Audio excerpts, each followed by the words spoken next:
When you need auto parts, O'ReillyAuto.com is just a click away. Order online and pick up at your local store. Visit O'ReillyAuto.com. O'Reilly Auto Parts. Hey, it's Kim Commando Today, your daily podcast to keep you up to date with all things digital and beyond. And I'd love to have you be a part of our podcast. You can make an appointment to speak with me. Just head over to commando.com, and on the top right, there's a button that says Email Kim. Fill that out, and that's it. I always like to kick things off with something super interesting, and we're going to talk about Uranus. Yeah, the planet. Okay, all jokes aside, NASA is asking all backyard astronomers to take a look at the backside of Uranus and also Neptune for them, because here's the deal. There have been calls to make a return to both planets, and apparently it's been 37 years since there's been a mission to Uranus and 34 years for Neptune.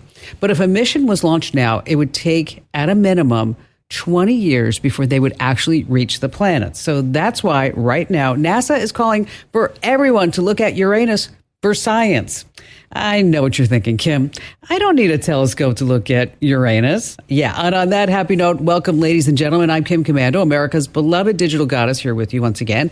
And you're about to get more tech smart because every single thing is now a tech thing.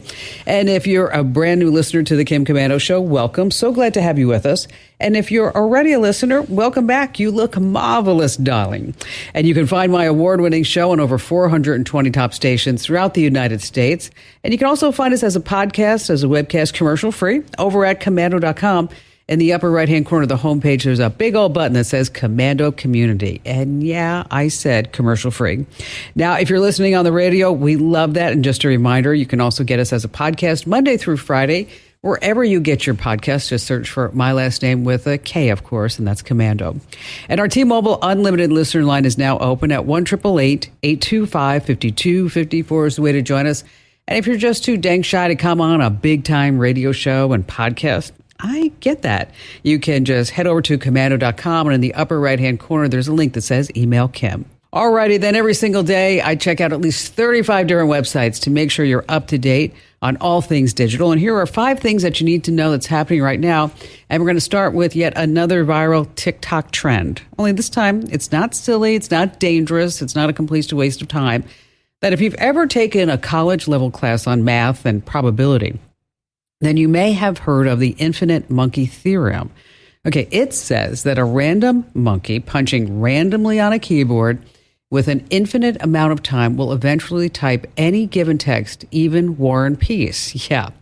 So it's happened on TikTok. Gen Zers, they have discovered something called cash stuffing, or at least they think it's new. Just as it sounds, instead of running up credit card bills, they take cash, they stuff it away into envelopes labeled things like groceries and savings and gifts and vacation and fun. And when they have enough in each envelope, oh my gosh, yes, mind blown, they spend it on the appropriate items. No credit cards, all cash. Now, maybe we need to tell them a secret. Generations have been stuffing cash under the mattress for, centuries. That's right. Moving on to number 2, Americans and their doorbell camera data. We're hearing a lot these days about White House logs, records of who and goes at the White House. And if you own a Nest or a Ring doorbell, there's a lot of comings and goings at your home too, but who actually gets all this information? All right, 93% of Americans say they wouldn't buy a doorbell camera if they knew that it collected and sold data about their family.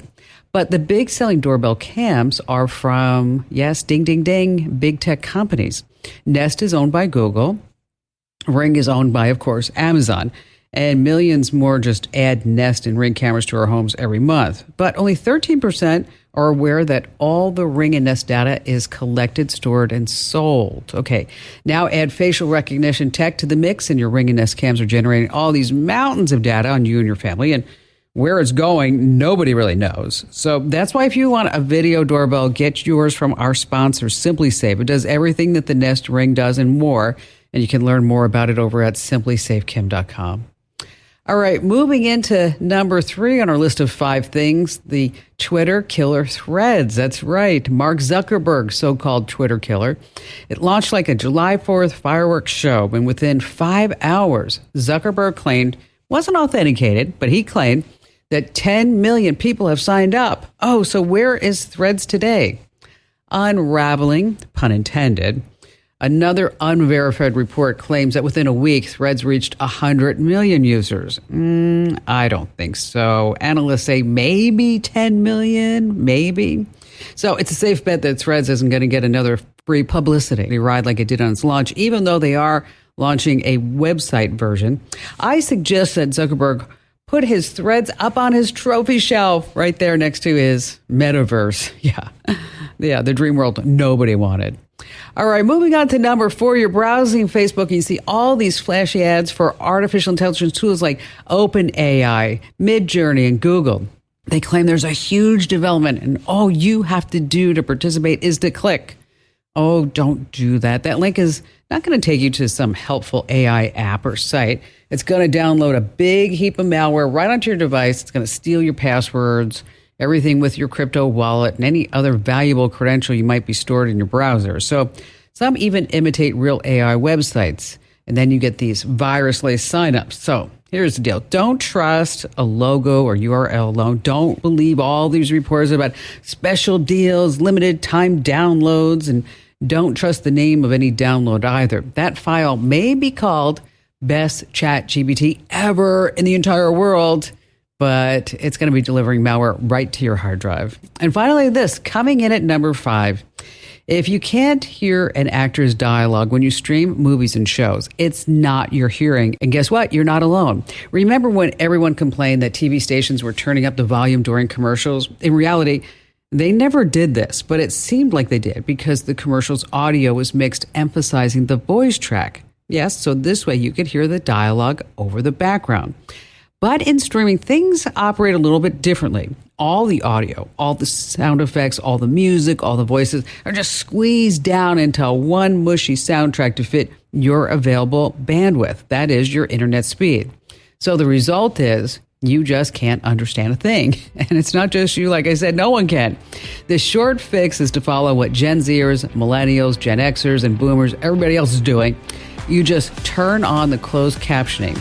And then you watch the screen while you're listening to what's being said. And it's good for the kids too, because this way when you tell them to start watching less television and read more, you could just turn the subtitles on and that's it. They're reading.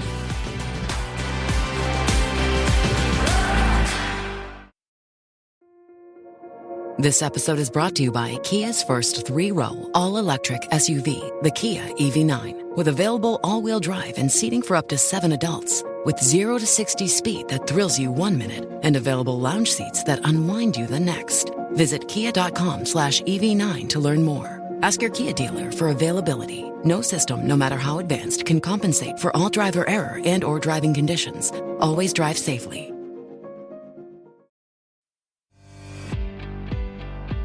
Hey, just a moment before we start all of your phone calls, I want to talk about our free newsletters because if you're not getting them, oh my gosh, you are so missing out.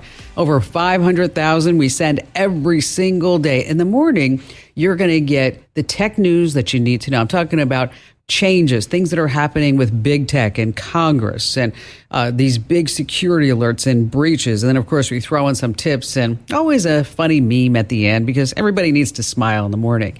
And then in the afternoon, that's when you're going to get the tech hacks. These are tricks. These are things like how to set up your phone right now, because in case you lose it, I want to make sure that you can find it, as well as some changes and how you can get, for example, student discounts this time of year. So it's this really important tech know-how. And again, every morning you get the tech news and every afternoon you get the tech tricks and hacks. So how do you sign up? Absolutely free. Head over to getkim.com. Once again, that's getkim.com.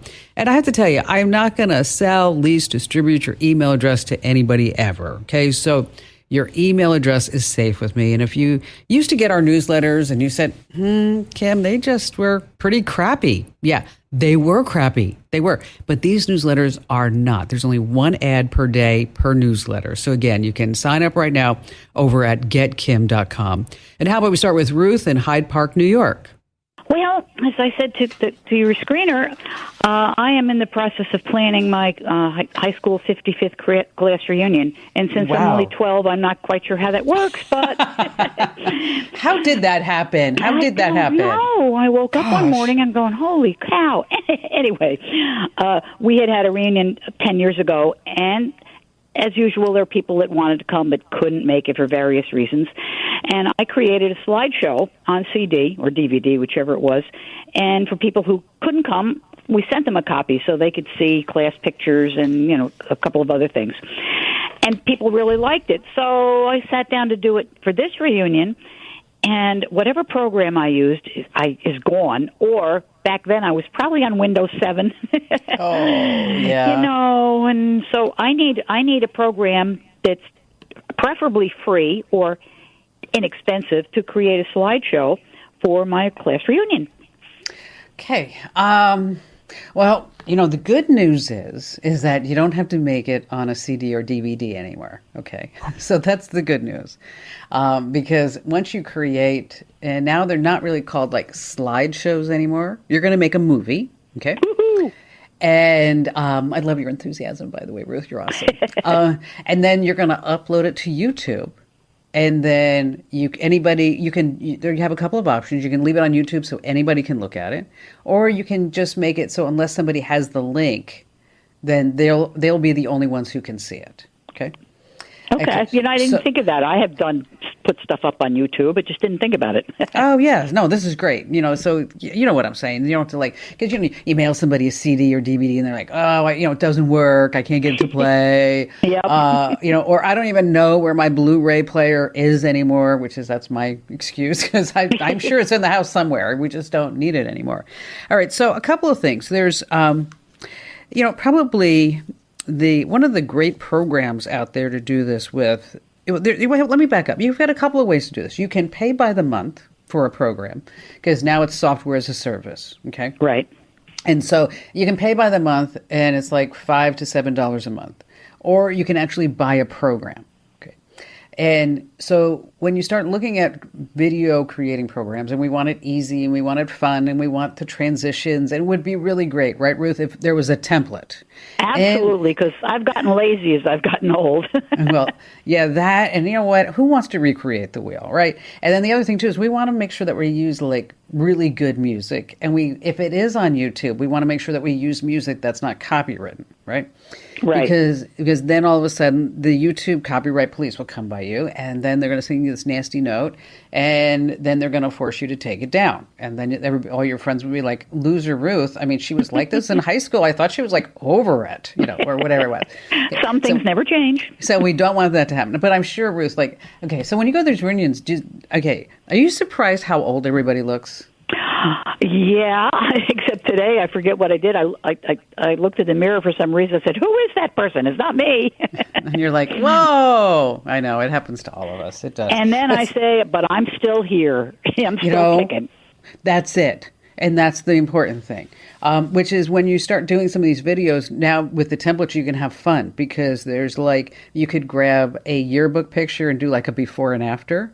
You can also send a note out to everybody and say, hey, listen, tell me about your greatest adventure that you've had your entire life and send me one photo. And so you might get pictures of, somebody standing on the top of Everest, or somebody in Venice, or just somebody, surrounded. Maybe their accomplishment is they've got 10 kids and 30 great grandchildren, or whatever it may be. And so you can start incorporating those type of things into it as well. So, I'm sure you have the standard memorial stuff too, people that have passed on. Right. Okay. So there's one program that's really good. It's called Cyberlink, and it's about $5 a month. Okay. And if you wanted to buy it, it's like $100. Yeah, but if you do buy it by the month, after 2 months, you quit. Exactly. Exactly. Okay, so that's why I said, it's up to you if you want to buy it by the month. You can do the same thing with Adobe Premiere, and that's over at Adobe site. And they actually have a program called Adobe Premiere Elements that is I see. I have Adobe Premiere Elements, but it's back from, I don't know, a while ago, and I put it in my 2000, my current Windows, and it just wasn't very happy. I need something new. Yeah, it doesn't. It's not going to be very happy. So you can try Adobe Premiere on the web. Again, it's just going to be, a couple of, maybe like $7 or $10 a month. But, and then there's also Corel has something. You've been around, so Corel has their product. But I think if I had to choose doing a reunion, I would probably, just because I know it's so easy to use, and if you've already used Adobe Premiere, I'd probably be inclined to say, stick with that because it really hasn't changed very much. I mean, other than they've added new features. One of them is that you can take a picture of like somebody in your class and like morph them into like the Mona Lisa, which might be kind of fun. Might be kind of fun. So that's in the new Adobe Premiere Elements. It's just released this past week, by the way, Ruth. And so try that, and you can sign up for that software as a service, Adobe Premiere, over on their website. It's their whole cloud account, or you can check out the Cyberlink. And I think those two would be my first choices for you. And when you get it all done, send me a link. I'd actually love to see what you can come up with. I think it'd be great. As a matter of fact, I know it's going to be great, Ruth, because you're great. And thank you so much for your call.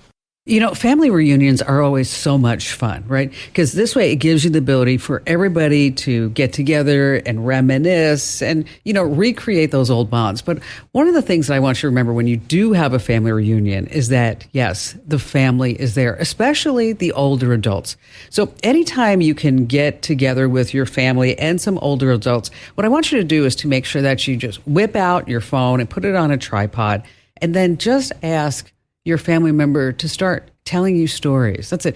And you're going to find that the more that you can ask them questions, the more animated they will be. And if you can even hide the phone from them, you might even get more genuine stories too. And once you have all that audio, what you can do is save that as a file and then go to a place like otter.ai. And that's where you can upload that audio file and it will do a full transcription. And what I like about otter.ai is that it will actually say person number 1, person number 2, person number 3.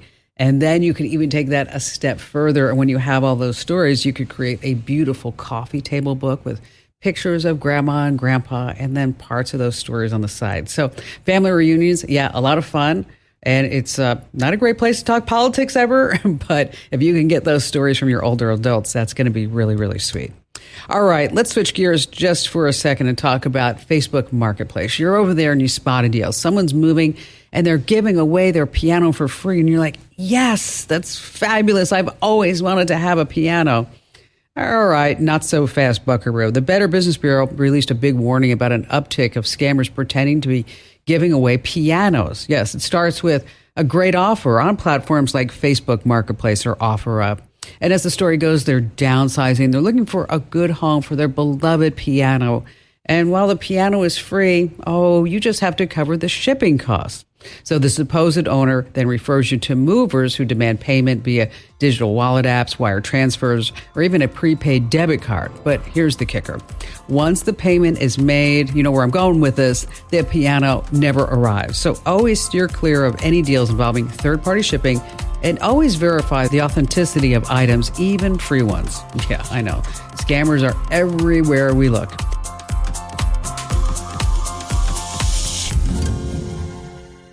If you only have a 401k, you're not getting the most for retirement. Wait, what? Add a Robinhood IRA on top, then they'll boost it by 3%. You can do that? And if you transfer in any retirement account, you get 3% on top of that. Is there a limit to the match? No limit. Robinhood Gold gets you the biggest contribution match of any IRA on the market. Sign up for Robinhood Gold at Robinhood.com/boost by April 30th. Subscription fees apply. Investing involves risk. 3% match requires gold for 1 year from first match. Must keep IRA for 5 years. Match on transfers subject to additional terms and conditions. Robinhood Financial LLC, member SIPC. Let's talk about printers. All right, you print a lot of sensitive stuff, right? Job offers, tax papers, legal documents, just to name a few. But is what you print staying between you and your printer? Unfortunately, the answer isn't yes all the time. These popular printing products and services, they don't necessarily promise to keep what you print confidential. In fact, some won't even guarantee that they won't share all your data with outside marketing firms. I know, isn't it just terrible? I mean, take Canon. Their privacy policy reveals that they can collect all sorts of stuff from you. I'm talking about files, images, descriptions, and even metadata. And they don't come clean whether they share that content with anybody else. FedEx's printing services, its policy mentions, listen to this, user uploaded information.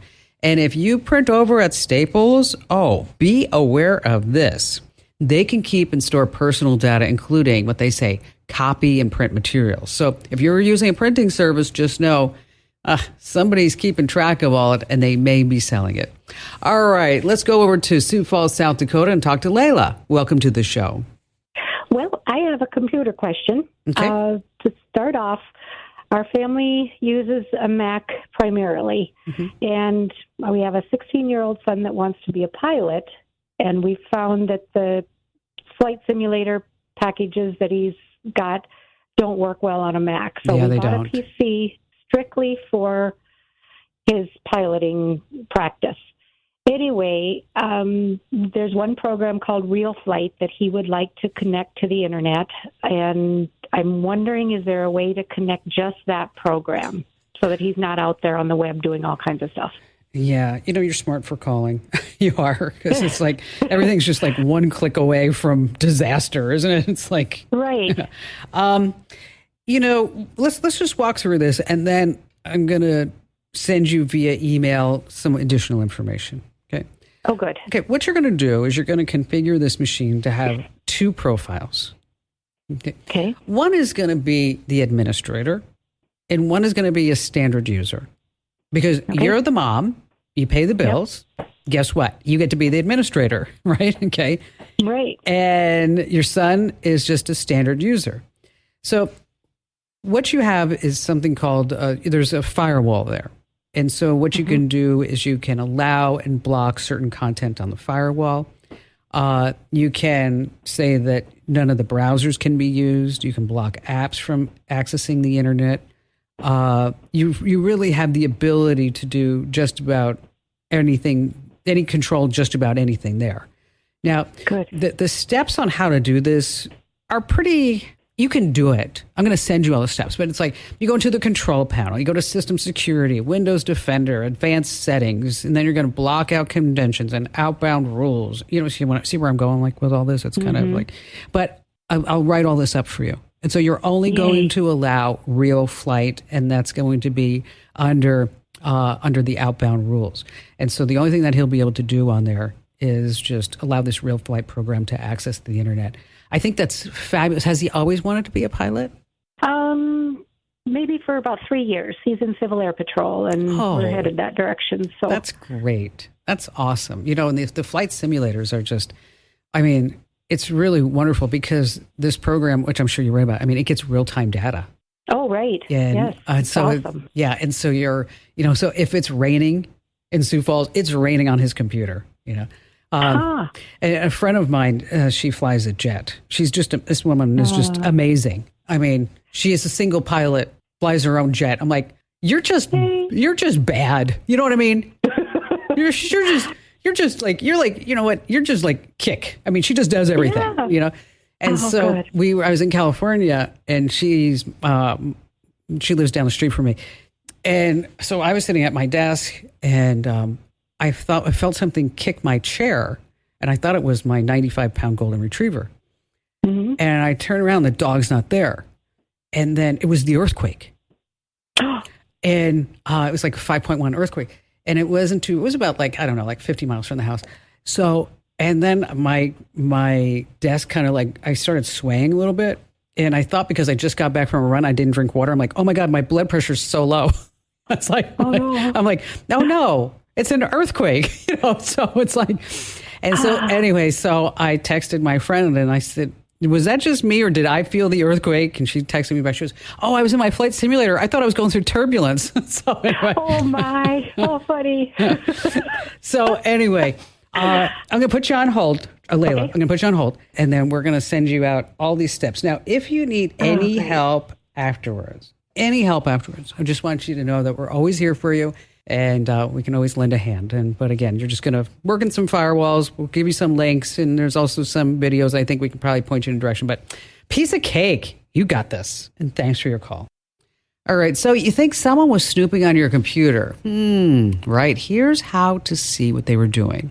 All right. Your first stop is to see what files on your PC that the person has opened. And good for you. Windows has a really simple way to go back to a file or an attachment that you looked at before. All you need to do is open File Explorer by pressing the Windows key and the E key at the same time. Then I want you to look at the top left menu and select Quick Access. That's the list of what you've opened along with anyone else who just happened to hop on your computer. And you can also open apps like Word, and then off of the File menu, they have Recent. Okay, another clue, sort files modified by days in File Explorer. Next, be sure to look at your web browser's history. But you need to know a simple shortcut to make sure that no one snoops on your PC when you're not around. Of course, you're going to put a password on your login. That's a no-brainer. But the next time you're done using your computer, I want you to press the Windows and the L key. Why? Because that automatically locks your PC. Again, Windows and the L key. My brother-in-law died suddenly, and now my sister and her kids have to sell their home. That's why I told my husband we could not put off getting life insurance any longer. An agent offered us a 10-year, $500,000 policy for nearly $50 a month. Then we called SelectQuote. SelectQuote found us identical coverage for only $19 a month, a savings of $369 a year. Whether you need a $500,000 policy or a $5 million policy, SelectQuote could save you more than 50% on term life insurance. For your free quote, go to SelectQuote.com. SelectQuote.com. That's SelectQuote.com. SelectQuote. We shop. You save. Full details on example policies at SelectQuote.com/commercials. All right, let's go back to the phones with David in St. Petersburg, Florida. I've had a digital camera for about 20 years now. Not anything fancy, not the $30,000 Nikons or something like that. But, I've been taking pictures for a long time. And I was sort of looking through all my storage. I've got a couple of computers, and they have hard drives, and then I have sort of portable backup drives and things like that. And I looked through it, and I found out I've got 155,812 photos. Oh. Okay. And what it is most of them are backups of copies or copies of backups or all these things, but you can literally fill up a whole sheet of the Windows file manager with the same photo. And I'm trying to find some sort of automated software that would eliminate all these duplicates and just get it down to a manageable amount of storage space and stuff like that. Ideally, it would be something where it would take the original photo and then also copy off to one of the backups and a copy off to the backup and maybe throw a picture up on the cloud or something like that. Well, let's talk about how to clean it up first, okay? Because that's our first step, right? Okay, yeah. Because, you sitting there going picture, keep, delete, keep, delete, keep, delete. Right. I mean, I don't know how old you are, but that's going to be like, I don't know, you had 20 years worth of photos. I'd say at least another 10 years getting rid of the dupes. I mean, so we definitely... Well, I understand. I mean, and I don't take pictures of my meals at restaurants and things like that. I'm not one of those people. Well, I think maybe I could have maybe 2,000 photos, but that's not even, it's a little over 1%. Yeah. Or maybe I have twice that, but you see what I'm saying? Oh, no, I totally get where you're coming from, because this is a common problem. It's not just with you, it's everybody, especially when you start looking at all these different type of backup mediums, and you have backups of backups, and then and then it's like, oh my gosh, what do I do? Because it's just get overwhelming. It's like, because way long time ago, it sounds like you remember when we'd have like 36 exposure film, and that's all you got. Okay. Right. I know. I mean, some of these are like little, they're tiny, 72 DPI, and they're 5x7 sort of, because that's what the camera at the time did. Exactly. So let's talk about the software. What you're going to get is a program called Duplicate Cleaner Pro. And it's really easy to use. But I think what you're going to like about it is that the Pro version, it uses a little AI, and it will actually analyze the actual image content. Okay. See, some of the duplicate photo finders, it'll look for like the same file name, the same file size, the same date. Okay. But because you got multiple days and multiple years where you've been backing all this stuff up, it may be the same picture, but it's can't find it because it's only going on that certain criteria. Well, also, I had a hard drive crash, and so I did a recovery from that, and it grabbed most of those photos, but then it didn't name them the same thing, and it didn't record the date the same, and all that kind of stuff. So It's I can just see a how mess. the AI would help. It's a mess, is what it is. It's a mess. Okay, so you could use that. There's also, there is another tool called VisiPix, VISIPICS.